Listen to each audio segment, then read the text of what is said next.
Sí, doctor, ya está empezando a compartir. Muy bien. ¿Se ve bien? Sí, doctor, se ve bien. Bueno, es nuestra facultad, poderosa San Simón. Vamos a ver la actualización COVID-19 y gestación. Eh,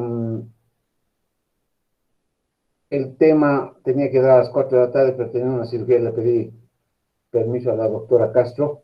Pero me ha dado chance después de la cirugía, vine a cambiar las diapositivas para tener algo actualizado para ustedes y sea de mayor provecho. En realidad esta enfermedad nos está enseñando mucho y nos está enseñando a leer también, a investigar.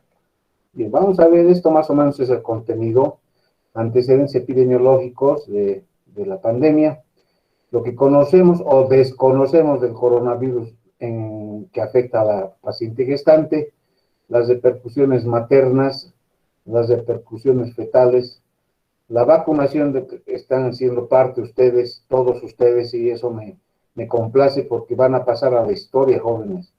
Esta generación va a pasar a la historia. Hemos vivido tantas desgracias, ustedes han vivido tantas desgracias, la, la guerra de las pititas y luego la, la guerra política y ahora esta guerra contra el coronavirus.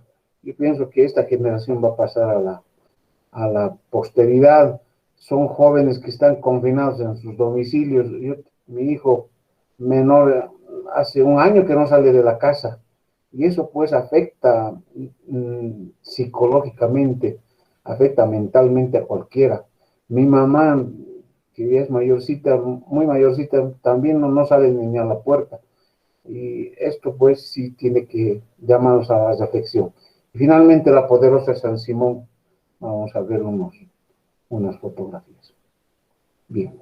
Eh, en 1918 hubo una pandemia, ¿no? De la fiebre, bueno, de la eh, gripe española, que dice que no se originó en España, es mal llamada gripe española.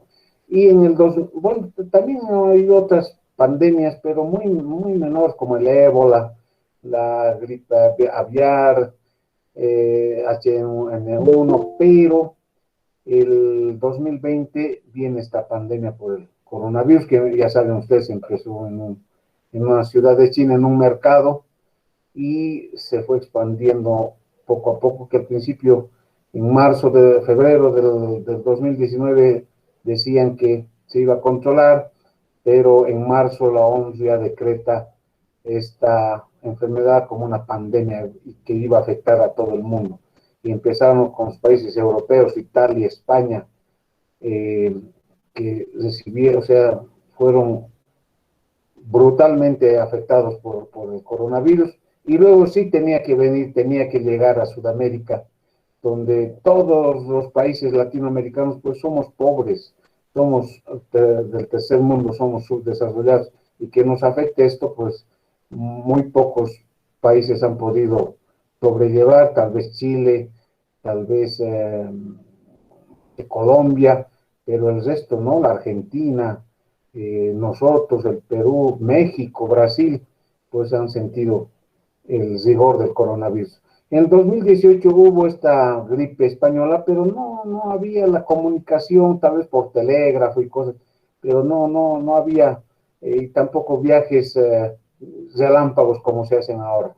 Pero en el 2020 ese joven está agarrando un celular, pues la comunicación es inmediata, los viajes son relámpagos, podemos estar hoy aquí y mañana estamos en España. Entonces, eso pues ha contribuido a que esta pandemia se expanda, pero rápidamente. Esta es una estadística que he sacado muy última del CEDES, el 5 de enero 2021, perdón, donde en los meses de julio, agosto, septiembre del año pasado empezó una declinación, lo que los españoles llaman una desescalada, pero en noviembre, diciembre hemos estado tranquilos y otra vez está volviendo a una segunda y una tercera ola y ojalá no nos afecte severamente, esperemos que no, pero ya hay casos.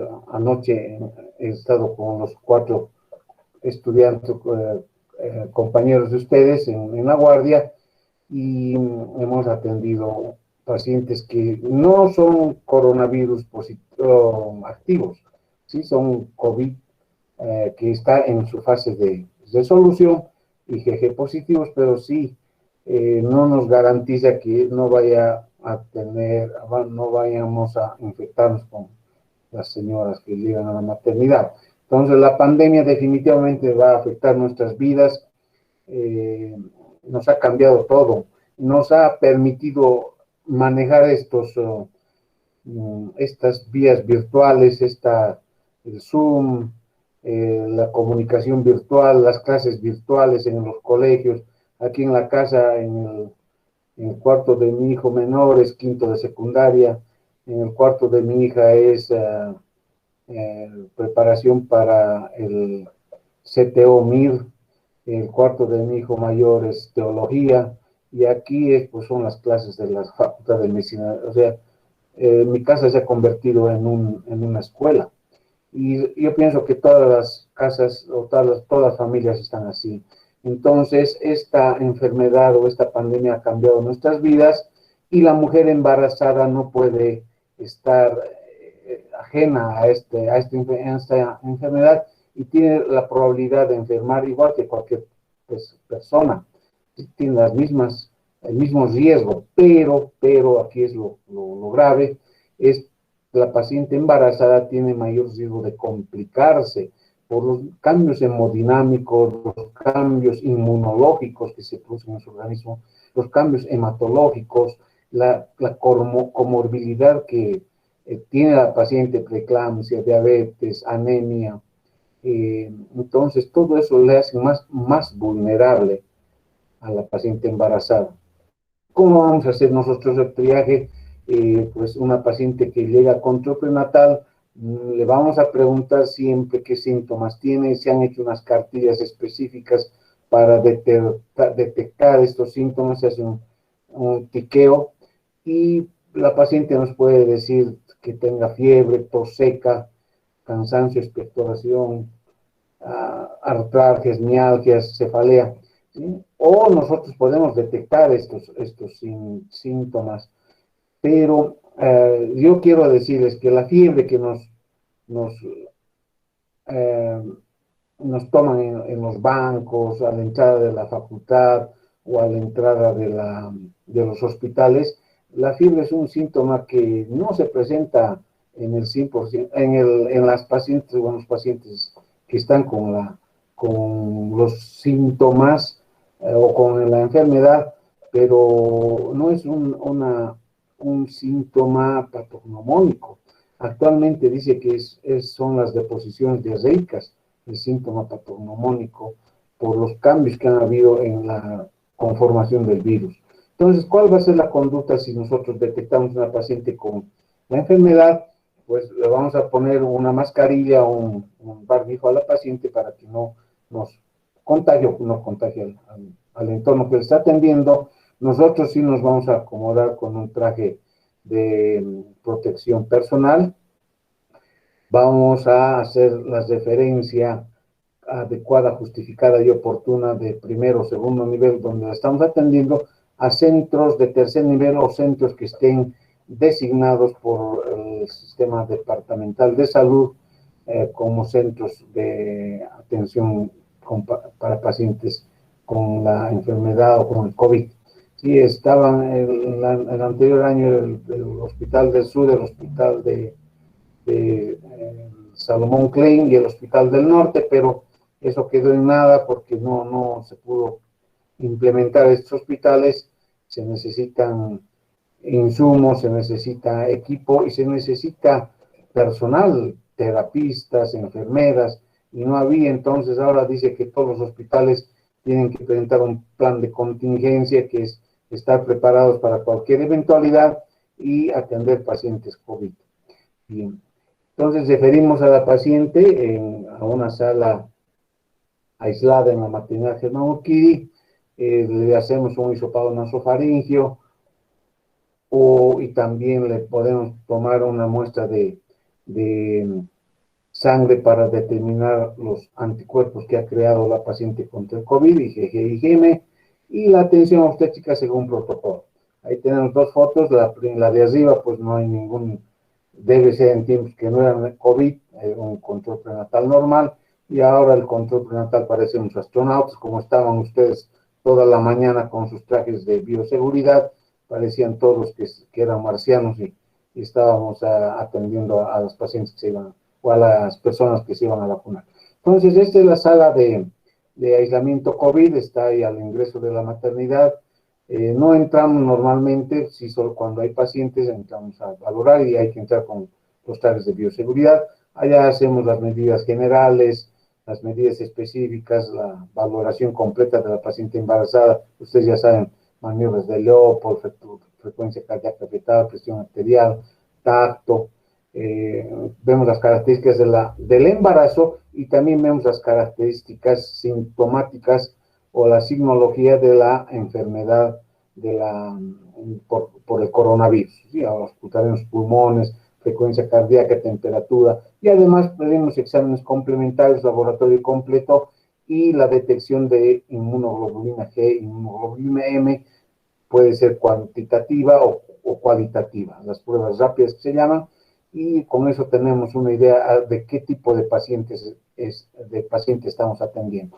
Se pueden hacer también radiografías de tórax, una TAC, se puede hacer una ecografía obstétrica, cardiotocografía, todo lo necesario para tener una idea de la paciente. Entonces, nosotros vamos a ver que la paciente ha tenido un periodo de incubación 4 o 5 días antes de que se manifiestan los síntomas, y 2 días terminando este periodo de incubación, ya la paciente va a presentar síntomas floridos, fiebre, cefalea, mialgias, artralgias, deposiciones diarreicas, y es contagiosa en este momento. ¿Sí? Este contagio, o sea, este periodo de contagio más o menos va a durar unos 10 días y luego va a llegar una etapa de resolución donde se pueden detectar inmunoglobulinas, la IgG y la IgM. La IgM va a ir desapareciendo paulatinamente y la IgG se va a mantener por un tiempo. No se sabe exactamente, es una enfermedad nueva.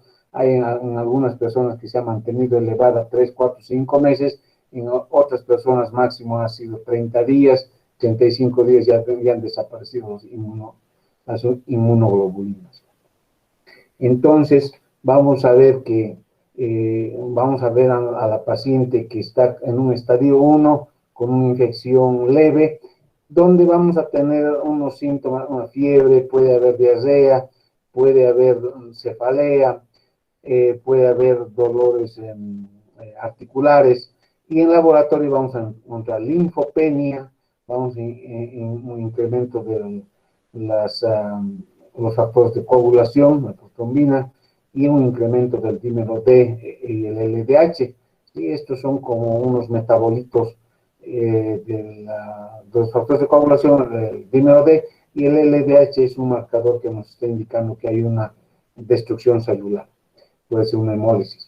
Y luego vamos a ver a la paciente en un estadio 2, donde hay una infección pulmonar ya marcada, donde va a haber una hipoxia, una saturación de oxígeno va a estar disminuida, y podemos tener alteraciones hemáticas de hipercoagulabilidad de la sangre, puede haber una lesión endotelial, que eso es lo que causa este virus, un daño endotelial, una tormenta de citoquinas, una respuesta inflamatoria alterada, y vamos a tener transaminasas elevadas, y la sintomatología clínica en este momento da para un daño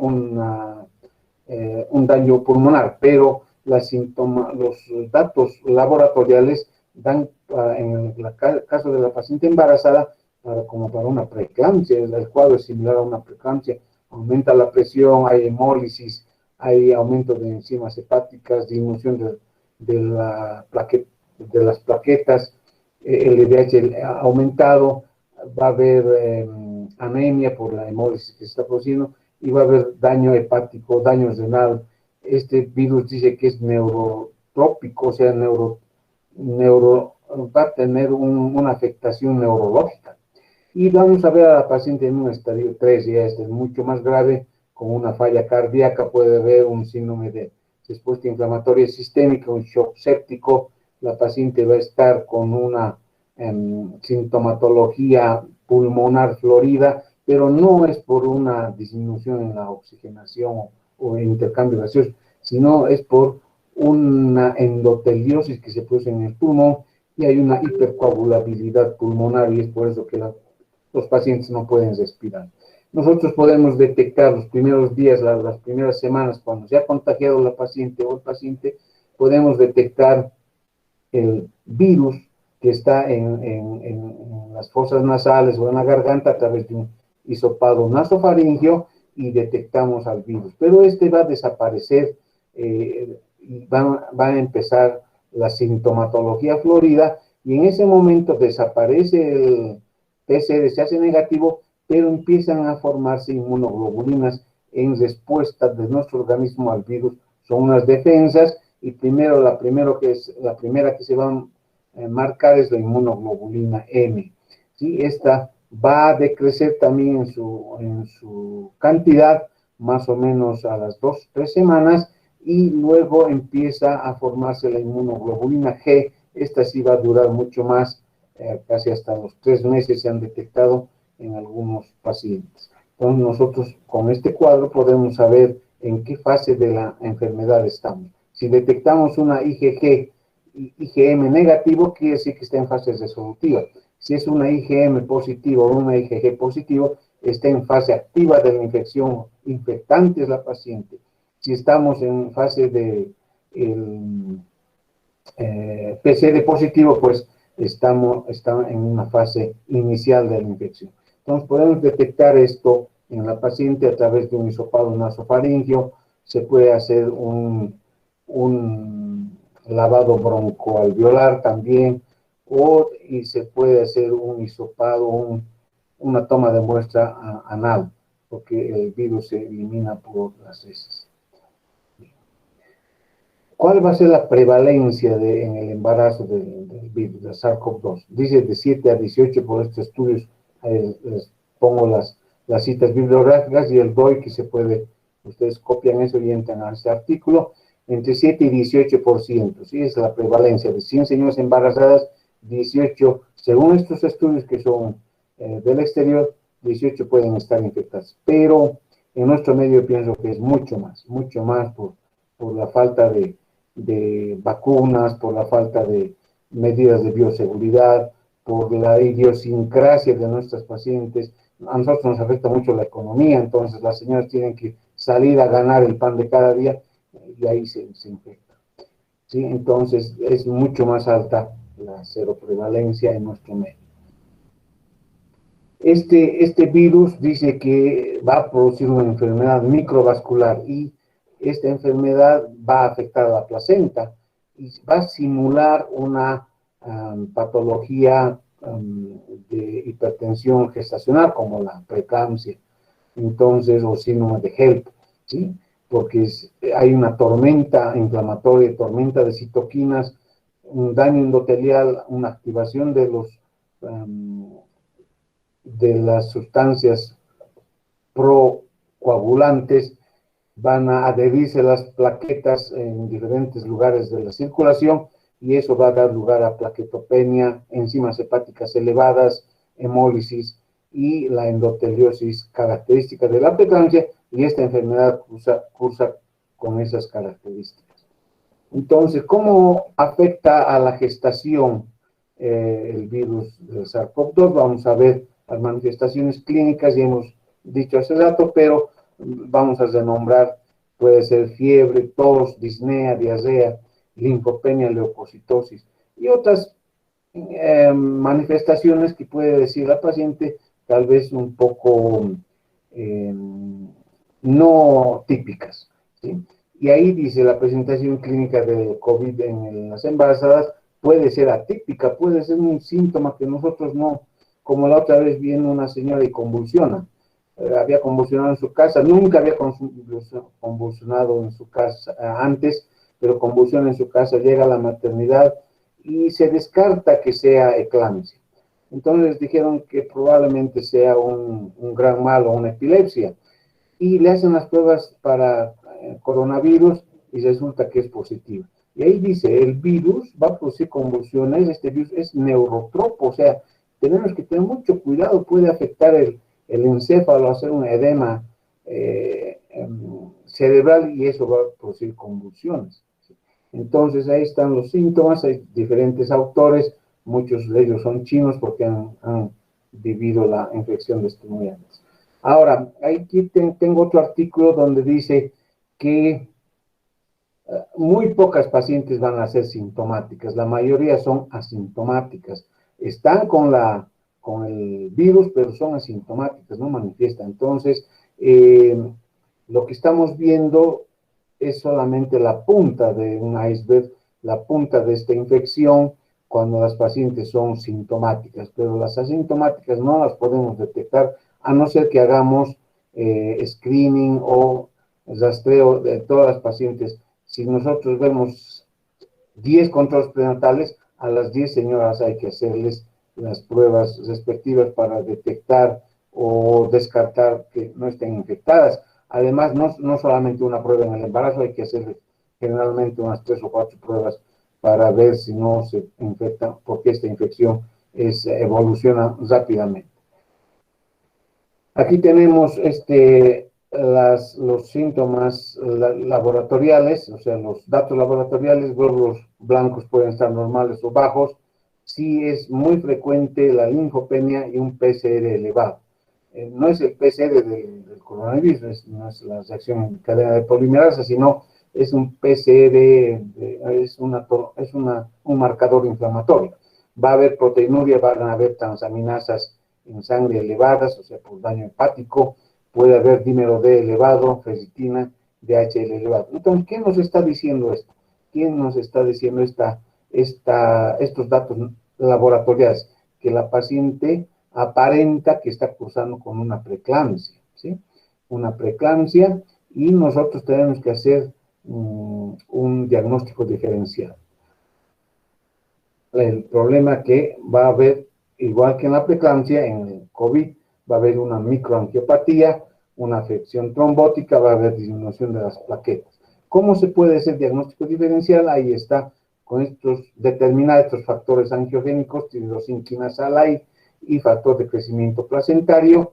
Entonces va a haber una alteración, un desbalance entre estas dos enzimas. El factor de crecimiento va a aumentar, esto aumenta en respuesta a una hipoxia placentaria, y el factor de crecimiento placentario va a disminuir. Entonces, así se puede hacer un diagnóstico diferencial. Pero lamentablemente, somos tan pobres y nuestra medicina está tan atrasada que estos factores no tenemos para nosotros detectar a través del laboratorio. Otras manifestaciones clínicas pueden ser fiebre, tos, mialgia, pero eso se puede producir en las embarazadas y también en las no embarazadas. Entonces, vean que no son cuadros típicos en la embarazada, ¿no? Que nosotros podamos decir si se trata de una paciente con COVID. Puede haber dinámica uterina por la liberación de prostaglandinas, de mediadores inflamatorios, y taquicardia fetal probablemente si la paciente está con fiebre. Signos laboratoriales, vamos a encontrar linfopenia, hemos dicho leucocitosis, elevación de la procalcitonina, alteración en el perfil hepático por daño hepático, por una alteración en los sinusoides hepáticos, se van a liberar enzimas hepáticas. DHL va a elevarse porque hay un daño hepático, los hepatocitos se destruyen. Trombocitopenia porque las plaquetas se están juntando en diferentes niveles de la circulación, de la microcirculación, y entonces las pocas plaquetas que están circulando se las puede contar, pero vamos a tener una trombocitopenia. Y también alteraciones de la coagulabilidad. Nos simula, una vez más les digo, como un síndrome hipertensivo del embarazo, como una preeclampsia. Las complicaciones obstétricas, ¿cuáles serán? Se han hecho varios estudios, esta infección es nueva, las pacientes, bueno, ya más o menos estamos con esta infección 2 años, pero tienen que hacer muchos más estudios. Aquí tengo un estudio de un chino, Chen, y ha visto que se aumentan las enzimas hepáticas, hay historias de neumonía, es típica la neumonía, pero es por una microangiotelosis, hay historia de pérdidas fetales. Lo que más ha llamado la atención es que en la mujer embarazada que cursa con COVID vamos a tener un parto prematuro en un 44% y un peso de los recién nacidos bajo en un 22%. Eso es lo más llamativo. Y también hay ruptura de membranas, pero lo que han descubierto o han hecho estos investigadores han visto que hay parto prematuro y peso bajo al nacimiento de los recién nacidos. Los resultados perinatales a nivel materno van a tener parto prematuro o parto pretérmino en un 14%, preeclampsia hasta en un 6%. Se va a complicar el COVID con una preeclampsia por este daño inmunológico, daño endotelial, la endoteliosis generalizada. Es un síndrome en realidad que se está produciendo en la paciente. Vamos a tener aborto hasta en un 15%, ruptura de membranas. Tenemos que tomar en cuenta, hay más ruptura de membranas en esta época, restricción en crecimiento. La tasa de cesárea se ha elevado hasta en un 60%, vamos a ver un cuadro en México hasta en un 90%. ¿Por qué? Porque si la paciente está sintomática, está disneica con una saturación de oxígeno pobre, el feto inútero puede fallecer. Entonces vamos a tener que hacer la interrupción del embarazo, hacer una cesárea, nos va a aumentar la tasa de cesáreas y nos va a aumentar también la tasa de nacimiento pretérmino, ingreso a las unidades de terapia intensiva y muerte materna. En México tenían una razón de mortalidad de 22 muertes por 100.000 nacidos vivos. Ahora están en el orden de 50 muertes maternas por 100.000 nacidos vivos. O sea, se ha duplicado. Dicen los mexicanos, estamos como en la época de 1980, donde nuestra razón de mortalidad era elevada. Al niño, al feto, se va a producir un distrés fetal, asfixia neonatal, un Apgar bajo a los 5 minutos, menor a 7, ya saben cuál es el Apgar, ¿no? La valoración del recién nacido al minuto de vida, que es una valoración de vida, y a los 5 minutos, que es una valoración neurológica. Frecuencia cardíaca, esfuerzo respiratorio, tono muscular, irritabilidad, refleja y coloración. Ingreso a las unidades de terapia neonatal es también elevado, muerte neonatal y transmisión vertical. En este estudio no tiene una transmisión vertical, pero vamos a ver que la transmisión vertical es alta.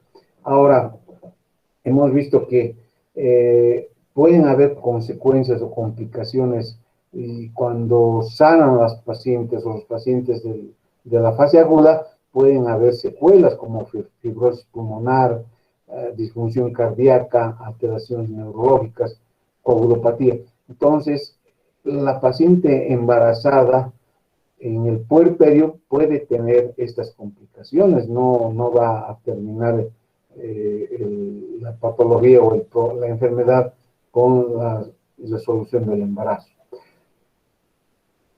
Hay un estudio internacional, dice hay niveles altos de dímero D, que es un metabolito de la coagulación. Hay trombos en pacientes críticos, las pacientes que ingresan a terapia intensiva. Hay trombosis periférica hasta en un 30% de los pacientes que están en etapa severa de la infección. Y además hay infartos en personas jóvenes, trombosis anormal en pacientes recuperados, incluso que han recibido profilaxia con heparina de bajo peso molecular. Entonces, las complicaciones posteriores, pues, siguen siendo graves. Ahora, el manejo sí tiene que ser interdisciplinario. Aquí, si es una paciente embarazada, estará a cargo de un obstetra, pero también va a haber un médico materno-fetal, una subespecialidad. los intensivistas, cuidado crítico, infectología para ver la infección, neonatología para ver al niño, neumología, hematología, o sea, es un grupo de especialidades que van a atender a la paciente. En nuestro medio no se da lamentablemente así, no es un manejo interdisciplinario, todo el mundo se esconde, se escapa de ver a la paciente que está con COVID y pues tenemos que cambiar nuestra actitud. ¿Cuándo vamos a terminar con el embarazo? Dice, cuando la paciente está sintomáticamente grave, entonces sí, tenemos que terminar el embarazo porque se puede morir. En la fotografía o las radiografías de la derecha, vean que es una neumonía, pero tremenda, esta señora no va a poder respirar, y si no está pudiendo saturar oxígeno, pues ese oxígeno no le va a llegar al feto que está inútil a través de la placenta. Los españoles dicen que saturaciones menos de 94 en la gestación es signo de que debemos tal vez interrumpir el embarazo. Entonces vamos a tener que interrumpir de acuerdo a las características sintomatológicas de la paciente, independientemente de la edad gestacional. Aquí se trata de salvar la vida de la mamá, con un manejo multidisciplinario. Vamos a ver que también debe haber una interacción para que haya una repercusión materna. La influencia del embarazo sobre el cuadro clínico pronóstico. El embarazo, pues, como hemos dicho al principio, nos altera anatómicamente, inmunológicamente, morfológicamente a la paciente, que le hace más susceptible, de más riesgo ante la infección. Hay una susceptibilidad a mortalidad con un diagnóstico y tratamiento certeros, infecciones perinatales, o sea, complicaciones para el feto, y también cuando éste nace puede haber que sea pretérmino, la mamá puede complicarse con una preeclampsia, hay una pérdida de la gestación, como vamos a ver al final, y por lo tanto hay una mayor susceptibilidad en la paciente embarazada para que esta infección por SARS-CoV-2 la complique, porque va a haber una disminución de la capacidad pulmonar que de por sí hay en el embarazo por aumento del útero, aplanamiento del diafragma, liberación de citoquinas, va a haber hipercoagulabilidad, entonces la paciente es más susceptible a complicarse, aparte de que tiene comorbilidades como la diabetes, como la anemia, como la preeclampsia, que tal vez ha empezado a desarrollar mucho más antes de la infección por COVID.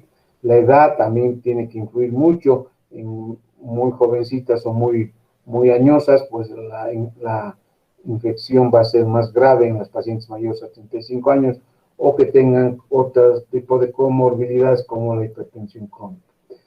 En el Instituto de Perinatología de México han visto que ha aumentado la tasa de parto pretérmino hasta en un 21%, la ruptura prematura de membranas ha aumentado también hasta en un 9%, y estas sus tasas todas están aumentando en relación a las pacientes embarazadas con COVID.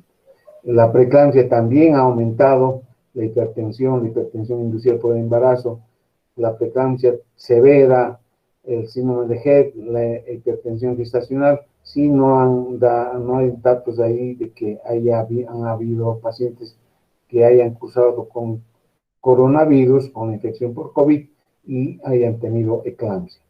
Han aumentado sus tasas, y aquí vamos a ver la tasa de cesárea. Miren, en el INPE, el Instituto Nacional de Perinatología, ha aumentado la tasa de cesáreas de 40 a 92%. Casi todas las pacientes han tenido que ser operadas, y ha aumentado su mortalidad hasta un 50 muertes maternas por 100.000 nacidos vivos. ¿Sí? Ha aumentado su mortalidad, ha aumentado el control del embarazo debe hacerse con mayor rigurosidad. Entonces hay que hacer monitorización fetal constante, puede haber hiperglicemia, inmunosupresión por el uso de corticoides para la maduración pulmonar fetal. Eso también afecta a la paciente que está con el coronavirus y ha aumentado el riesgo de trombosis en las pacientes, principalmente en aquellas pacientes que eran sometidas a cesárea. Entonces, ha tenido que hacer tromboprofilaxis con heparina de bajo peso molecular, la enoxaparina, se usa en este tipo de pacientes.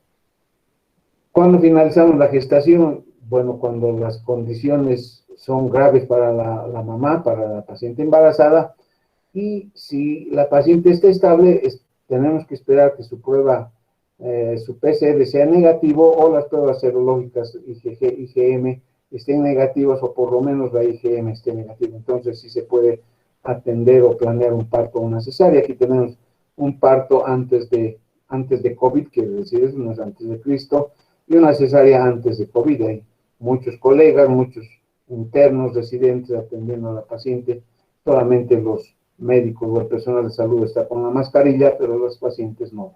Esto es actualmente cómo se atiende el parto, aunque hemos bajado mucho la guardia, no estamos atendiendo así. El año pasado, en mes de julio, agosto, septiembre, atendíamos con estos cubierta a la paciente con unos toldos que hicieron los de mantenimiento en la maternidad, y la menos cantidad de personas que vayan a atender el parto, tal vez un obstetra y un residente y una enfermera, igual a cesárea, muy pocas personas y con esos trajes de bioseguridad. En el puerperio se recomienda dar leche, aunque la paciente esté con la infección, con medidas de bioseguridad, pues no es contraindicación dar el seno materno. Pero hay un estudio último que dice que se ha detectado virus en la leche materna. Entonces no conocemos la hermenéutica, la fisiopatología de este virus y que puede afectar todavía mucho más al recién nacido. Aquí estamos, son fotos de la maternidad atendiendo a una paciente con COVID, todo el mundo ahí con trajes de bioseguridad, y es bien difícil operar con esto. Se empañan las mascarillas, los lentes, estamos con 2 o 3 trajes, como se han puesto ustedes esta mañana, pero eso, tenemos uno por dentro, uno por afuera y uno, el desechable. Son 3 trajes que en realidad estamos utilizando y el calor es insoportable, y más cuando tardamos mucho más en un procedimiento. ¿Cómo afecta la infección al feto? Hay transmisión vertical, eso está en estudio. Justo ayer o antes de ayer, yo hablaba con un neonatólogo y le dije que hay transmisión vertical, que hemos atendido 2 fetos muy mal formados, y el doctor me dice, no, es mínima la transmisión, es menos del 0,1%, es falso. No hablé más, no charlé más con el doctor porque tenemos que estudiar esto, nos está obligando a investigar, nos está obligando a meternos a la información científica en inglés, a estos papers que están saliendo. Son más de 800, 900 publicaciones que se producen por mes, dice, sobre el coronavirus. Hay tanta información, pues tenemos que leer. Entonces, la transmisión vertical sí es posible. Al principio se pensaba que había una contaminación a través del canal de parto, ¿sí? Pero se han encontrado mamás con PCR positiva y neonatos con PCR positivo al segundo, al cuarto y al sexto día. Entonces, se ha confirmado esta transmisión vertical a través de tomas de PCR en sangre del cordón umbilical, en el líquido amniótico, o sea, detectando la cadena de polimerasa del virus, y en sangre del neonato en las primeras 12 horas de vida. También se han hecho hisopados nasofaríngeos, se han hecho PCRs en la placenta y se han hecho hisopados anales en el recién nacido y se ha detectado el virus.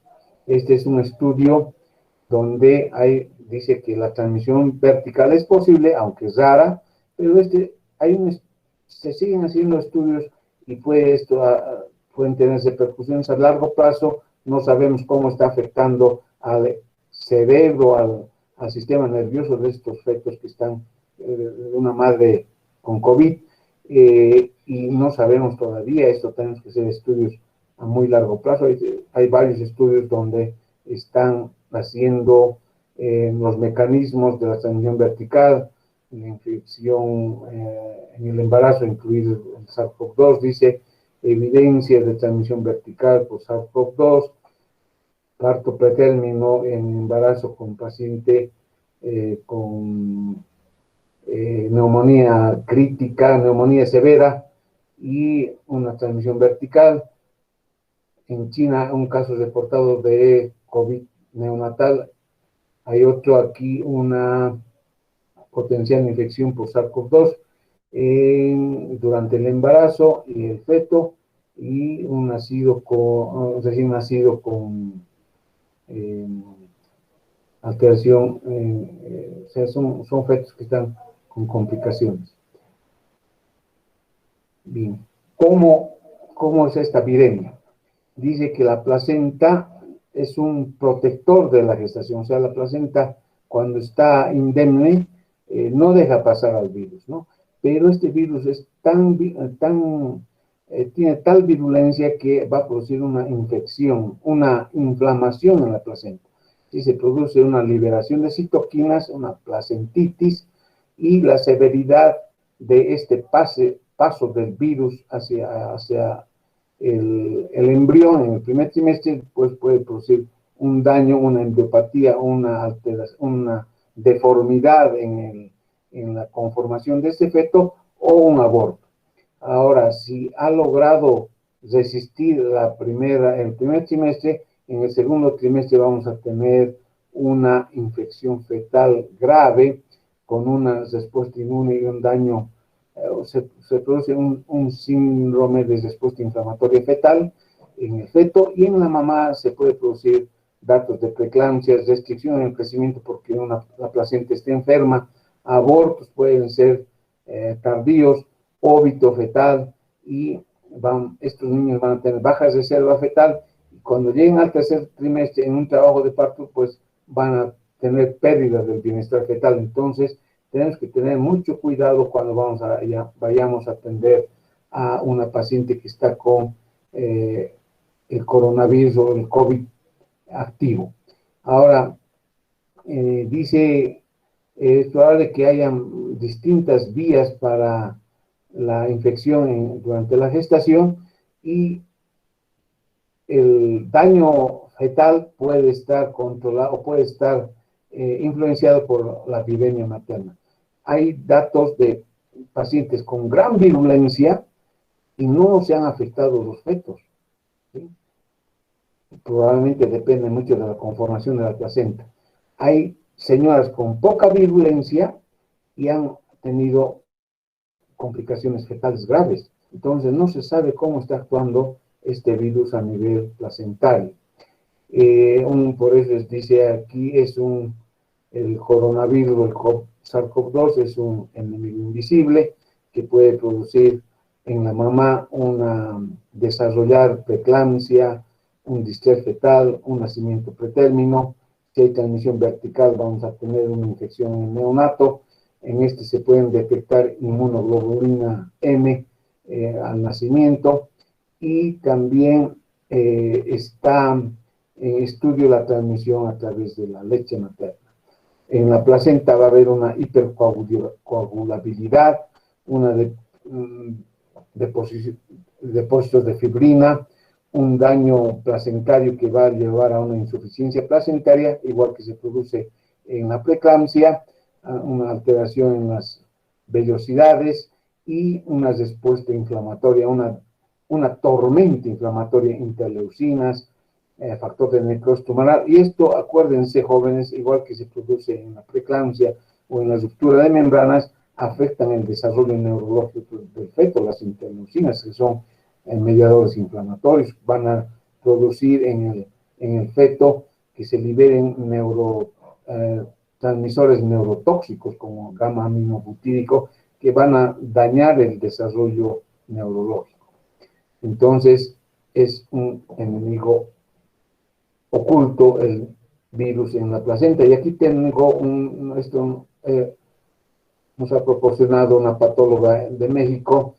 Ahí está, el virus se ha detectado en la placenta, ahí se está viendo muy claramente, ahí dice microvellosidades, y el virus está dentro de esta microvellosidad. Lo mismo en la fotografía de la derecha, son microvellosidades del sincitio trofoblasta. Entonces, está comprobado que el virus va a afectar a la placenta, y vamos a tener, cuando el feto es positivo para coronavirus, vamos a tener en una cardiotocografía desaceleraciones. Miren, desaceleraciones y además taquicardia. Este feto tiene una basal de 160 latidos por minuto y una desaceleración tremenda, llega hasta 90 latidos por minuto. Hay un daño endotelial, hay una pérdida del bienestar fetal y puede haber lesiones neurológicas. Ahí dice signos neurológicos de alteración en la sustancia blanca del encéfalo fetal. Aquí tenemos microfotografías de la placenta. Hay una mala perfusión materno-fetal porque en la placenta se producen trombosis, depósitos de fibrina, se va a producir corionitis, se va a producir edema, intervellositis. Entonces la placenta se altera severamente, se produce una insuficiencia placentaria que evita una buena irrigación, buena oxigenación al feto. Se ha visto también que hay malformaciones, se han evidenciado malformaciones fetales, principalmente cuando la infección ocurre en la mamá en el primer trimestre, en la organogénesis.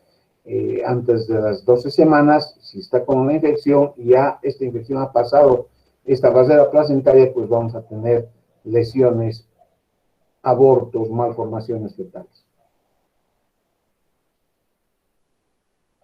Aquí tenemos que en el feto se va a producir un daño inflamatorio, un daño trombótico y un daño disruptivo a través de esta placenta alterada, o sea, enferma, y esto va a originar una alteración en el neurodesarrollo, que es lo principal.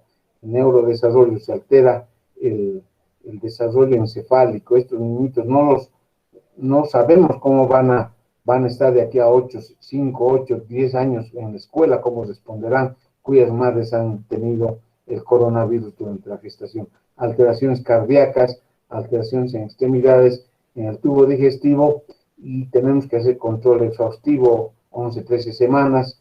Si la paciente es coronavirus positivo o COVID positivo, hay que hacer un control prenatal, una vigilancia prenatal exhaustiva, 11, 13 semanas, a las 18, 20, 22 semanas para el crecimiento anatómico y 32, 34 semanas para el crecimiento o el desarrollo fetal.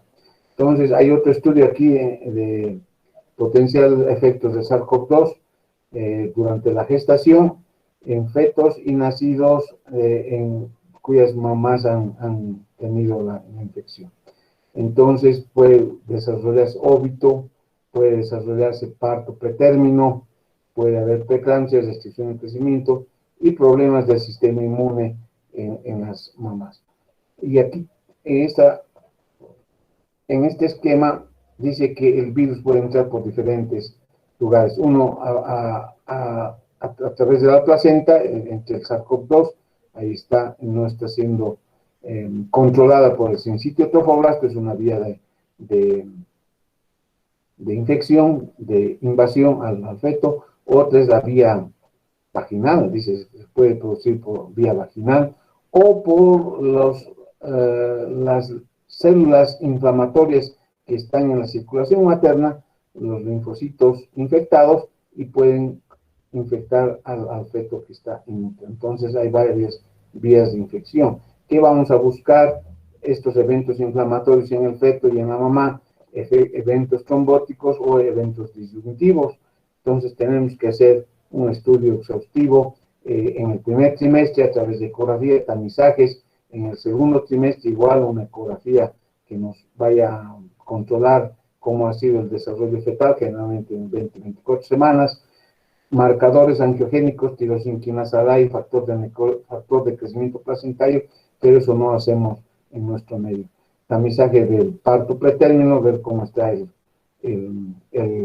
la longitud cervical, Doppler del corazón, Doppler de arterias uterinas, y en el último trimestre una neurosonografía, una ecografía estructural, marcadores angiogénicos, pero eso son en hospitales que tengan alto grado de resolución.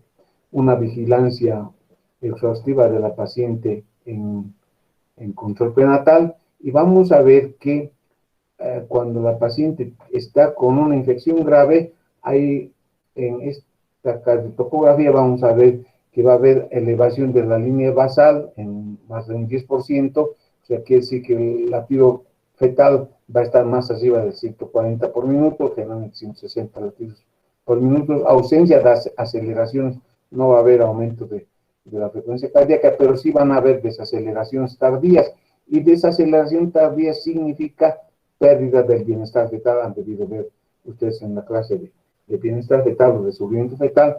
Desaceleración tardía significa hipoxia fetal, ¿sí? Hay variabilidad ausente, no hay variabilidad en el caso de esta cardiotocografía, y va a haber policistoria también. Y esto se puede deber a fiebre materna, a hipoxia materna, por lo tanto va a haber hipoxia fetal, una respuesta inflamatoria y una tormenta de citocina. Miren que sin tener mucha tecnología, con un registro cardiotocográfico, nosotros podemos tener la información de las características, cómo está el feto in utero. Entonces va a haber una repercusión fetal, va a haber inflamación, trombosis y daño celular, que va a afectar o va a producir una enfermedad placentaria, y esta enfermedad placentaria puede afectar de tres maneras de este feto. En forma directa, si se demuestra la transmisión vertical, va a haber un daño fetal tremendo, daño cerebral, vasculitis, trombosis. En forma indirecta, este daño placentario va a afectar al desarrollo o al crecimiento fetal, vamos a tener restricción de crecimiento, ruptura prematura de membranas, prematurez, preeclampsia, y una afección materna también. Puede haber hipoxia, hipoxemia, prematurez, iatrogenia, o sea, cesáreas que se van a realizar, óbito fetal y alteraciones secundarias por afección del sistema de salud por la pandemia, que no vamos a poder detectar complicaciones. Por ejemplo, la paciente no va a llegar al control prenatal, va a tener un óbito in útero y 2, 3 días está en su casa, hasta una semana, y se complica mucho más la paciente. Esas son repercusiones secundarias. Aquí tenemos un estudio, esto quería mostrarles, de este doctor Alexander Kotliar. Él ha hecho una revisión de 936 neonatos de madres COVID positivos y ha encontrado en los neonatos un 3.2% de prevalencia de la infección vertical. Es elevada, es similar a la infección por Chagas en nuestro medio. Dice que este estudio es muy bien hecho, pero hay un estudio italiano que dice que la transmisión vertical solamente está en el orden de 1.8%. Este es el estudio, ahí les muestro si quieren entrar a Alexander Kotliar, ahí está su DOI, está abajo, pueden fijarse, copian ese DOI y entran al estudio, y él ha encontrado esto, que en los neonatos ha hecho un hisopado nasofaringio y ha encontrado un porcentaje de positividad. En la placenta lo propio, ha encontrado positividad para el virus, en el cordón umbilical, en el líquido amniótico, en una muestra de orina, y aquí es donde más ha encontrado al virus, en muestras en el recto, en las heces del neonato. También ha hecho serología en los neonatos y ha encontrado IgM activa, o sea, la IgM quiere decir una infección activa, una infección reciente.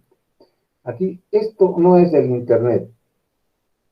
Este es un neonato, es de la maternidad, ha nacido así. Miren la malformación tremenda que tiene, ¿sí? La mamá es IgG positiva para COVID. IgM negativo, por supuesto, pero ha debido tener la infección.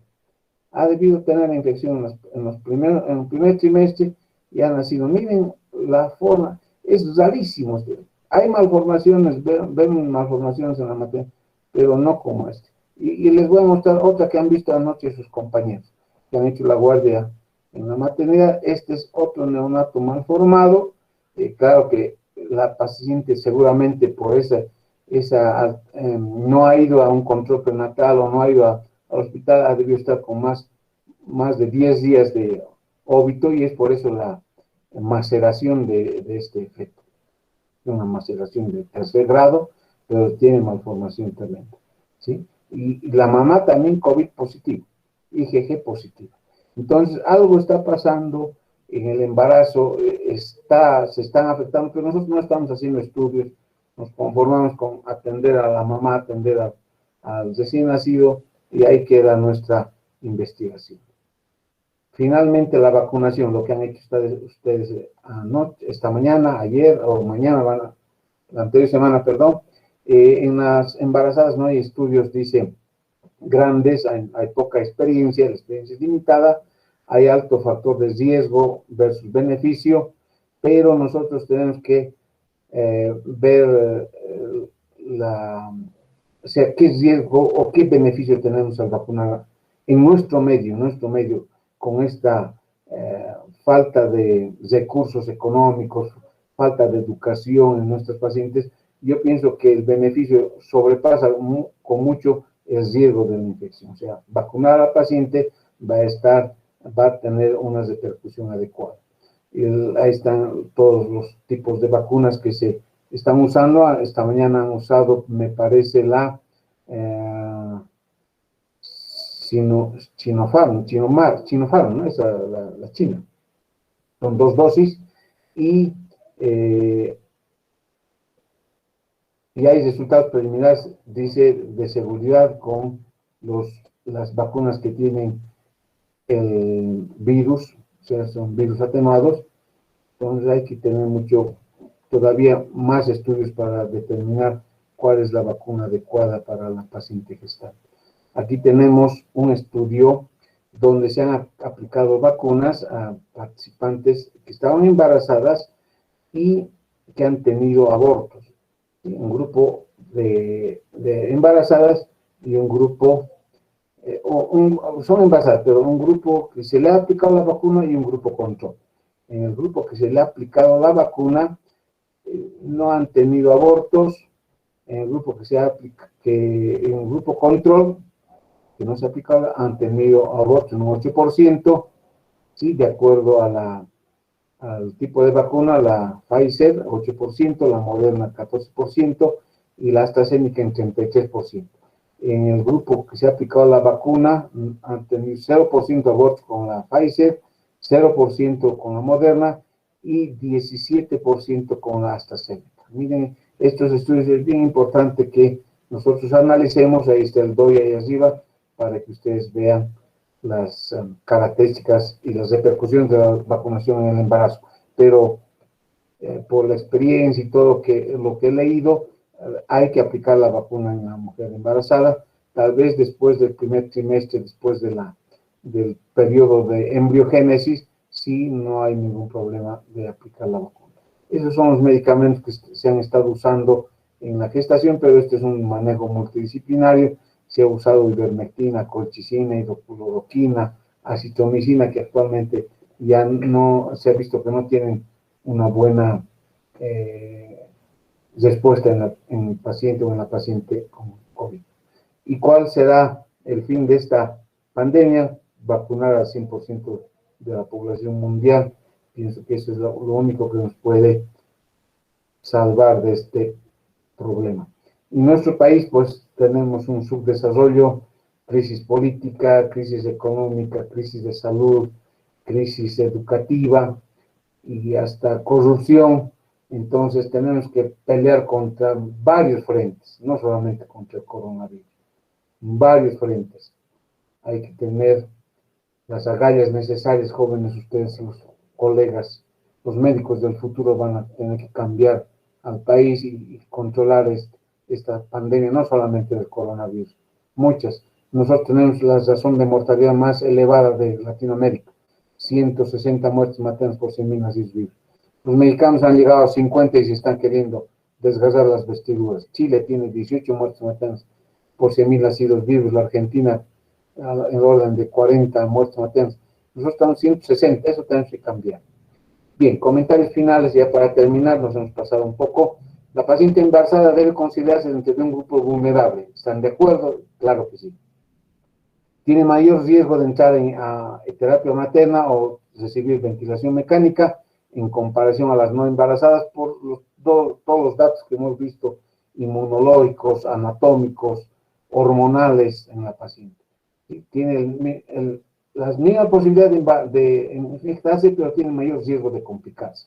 Mayor riesgo de mortalidad materna, riesgos perinatales adversos, sí, hemos visto en toda la clase que hemos dado, que hemos repasado.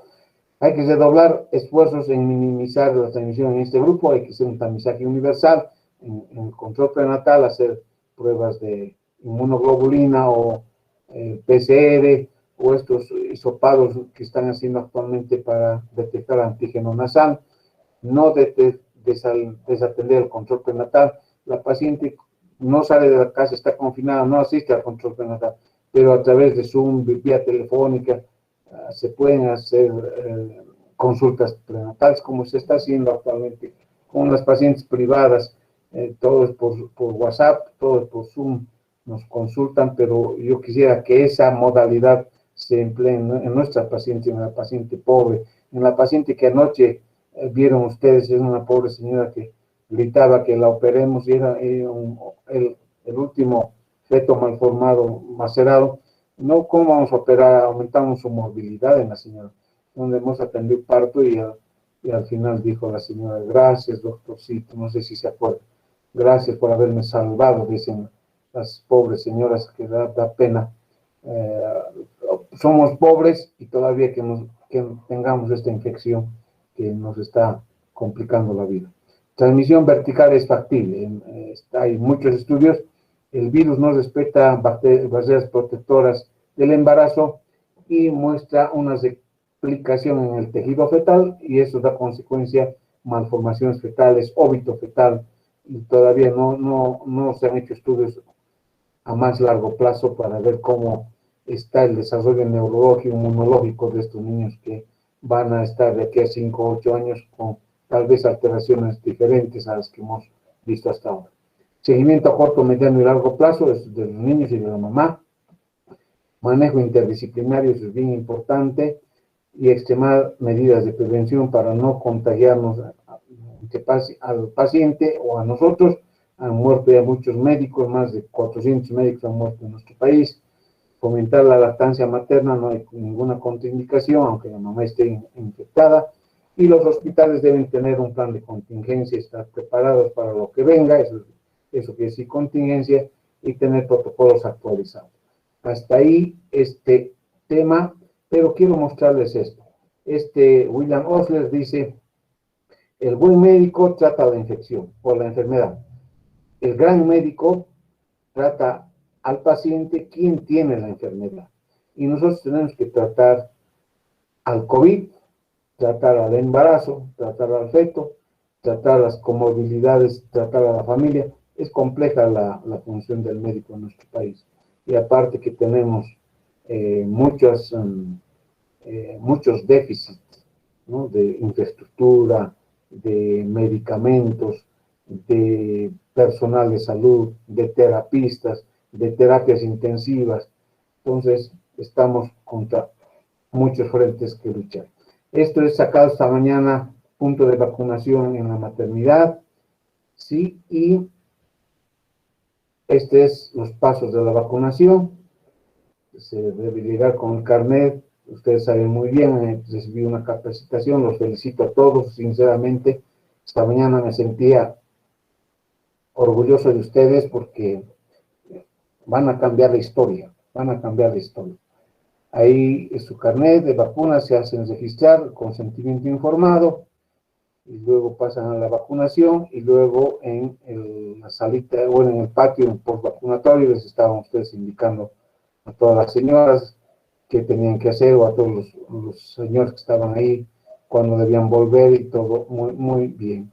Y ese es el camino de la supervivencia. Ahí están entrando las pacientes y hay un grupo de internos sanciones que están invitando a que pasen a la vacunación, les están dando el consentimiento informado, el camino a la supervivencia, aplicando la vacuna a nuestros hermanos, nuestros papás, nuestros hijos, nuestros amigos, nuestros abuelos. ¿Se imaginan lo lindo que es esto, ver a ustedes actuar ahí, estar todos con su mameluco, sus gafas y con la protección adecuada y haciendo el bien, haciendo lo que nos gusta? Por eso hemos estudiado medicina, y porque nos gusta esta profesión. Y registrando para enfrentar al coronavirus, ahí se están registrando también en grupo de ustedes, y finalmente en el post vacunatorio, listos para una nueva vida. Ahí están todos los que han ido esta mañana, las señoras, los señores entre 50 y 60 años, y están ustedes ahí. Eso es bien importante, estamos todos felices, eso es, y gracias por su vocación, jóvenes. Esto les van a escribir una página en la historia de la salud de nuestro país, ustedes, porque nunca pensábamos que íbamos a tener tal cantidad de muertes. Nosotros tenemos más o menos 15.000 muertes en todo lo que va de la pandemia. Felizmente no nos ataca con saña el virus, será porque somos bolivianos, pero esperemos que estemos así. Esta señora les va a agradecer, es típica de La Paz, está con su cubrebocas y su niñito también con su cubrebocas. Eso es todo. Si tienen preguntas, ¿dónde está mi secretario? Aquí, doctor. Doctor, disculpe, yo tengo una pregunta. Sí. En relación cuando nos mencionó que puede haber un daño neurológico, ¿se podría dar algún tipo de neuroprotector para evitar esto, como puede ser el sulfato de magnesio? Pienso que sí se puede dar sulfato de magnesio, más si el efecto es pretérmino, se puede dar, no le va a hacer daño, más bien le va a hacer beneficio, y se puede dar. El sulfato de magnesio bloquea este neurotransmisor tóxico, GABA aminobutírico, y ocupa su lugar en la sinapsis, ocupa su lugar. El sulfato de magnesio y el GABA no puede ingresar ahí, no, ya está ocupado, es por competición, dice, por competición, le gana al receptor. Entonces, y el neurotransmisor ya no puede hacer su efecto, y es una forma de hacer una neuroprotección. ¿Por qué es bien importante esto? Porque en ese efecto, en su cerebro hay interleucinas por la infección, y esas interleucinas causan daño, causan parálisis cerebral. No sabemos qué tipo de daño está haciendo este coronavirus, que es neurotropo, ahí está marcado, es neurotropo. ¿Sí? Entonces, neuroprotección sería una buena medida. ¿Alguna otra pregunta? Doctor, ¿qué medicamentos están usando y que hayan visto que esté dando respuesta? El manejo es multidisciplinario, pero son pacientes que llegan a terapia, ¿no? Los antirretrovirales. No, en la casa, solamente dar los medicamentos antiinflamatorios, paracetamol, ibuprofeno, vitamina C, que nos va a mejorar los epitelios, el zinc, que aumenta las defensas, que estimula al sistema inmunológico, la vitamina, el omega 3, que también estimula el sistema inmunológico. Luego, omeprazol para que no nos haga daño todos estos medicamentos que estamos tomando. Antigripales, o sea, evitar la tormenta inflamatoria. Dice. Cuando empieza la infección, o sea, cuando uno está sintomático, yo he enfermado con el coronavirus y uno se siente un dolor de cabeza tremendo, era como para abrirme el cerebro. dolor articular, diarrea, desactividad, anosmia. Entonces, cuando uno está así, empezar con, no esperar, porque está viendo la tormenta inflamatoria, entonces hay que bloquear con AINES, antiprostaglandínicos, ¿sí? Entonces bloqueamos esa tormenta inflamatoria y la infección va a ser más leve. No bloqueamos esto, va a pasar a una segunda fase, y en una segunda fase, y por mucho que utilicemos estos AINES, no va a hacer efecto. Entonces ya vamos a tener que usar corticoides, dexametasona se está usando para evitar el daño endotelial, la endoteliosis, la inflamación endotelial, ¿sí? Dexametasona. Y empezar a dar enoxaparina, que nos rompa o que nos libere, que nos permite una fluidez en la circulación sanguínea, que se eviten la formación de coágulos. Pero ya esos son tratamientos mucho más complejos, ya tienen que manejar el terapista, y si caen en la terapia, pues usan otro tipo de medicamentos, los antirretrovirales, que se usan para el virus de la inmunodeficiencia humana. En Haití hay gran cantidad de pacientes en Haití, o de personas, perdón, tienen SIDA, y usan antirretrovirales, ¿no? El Remdesivir, Loperamida, usan eso. Entonces, en Haití, la seroprevalencia de COVID, o sea, la infección por COVID es baja. ¿Por qué? Porque están protegidos probablemente por estos antirretrovirales que toman. En España han hecho un estudio, les han puesto a gran parte de la población vacuna contra la BCG, contra la tuberculosis, porque al poner esa vacuna, al aplicar, nuestro organismo aumenta las defensas, y esas defensas hacen que se bloquee la entrada del virus. Entonces, la ivermectina es un buen medicamento que se usa, pero hay que usar en las primeras etapas, cuando el virus está entrando y está haciendo daño en el pulmón, en los neumocitos. Entonces bloquea, dice, el acoplado del virus a la célula, lo bloquea. Entonces el virus no puede acoplarse a la célula y no puede hacer el daño. La ivermectina, ese es su efecto. Entonces se puede usar, pero los tratamientos son muy empíricos, mucho antiinflamatorio. Yo aquí tengo toda mi farmacia para protegerme si es que hubiera algún rebrote en mi familia. Hemos hecho paquetitos. Cuando me enfermé, pues fue grave. Yo tuve una infección grave, pero no necesité internarme. Me quedé aquí. Gracias, doctor. Vale. ¿Alguna pregunta, jóvenes? Hemos durado 1 hora 20 minutos. Pero yo pienso que es una charla amena, es un conocimiento nuevo. He cambiado todas las diapositivas para actualizarme y actualizarles a ustedes.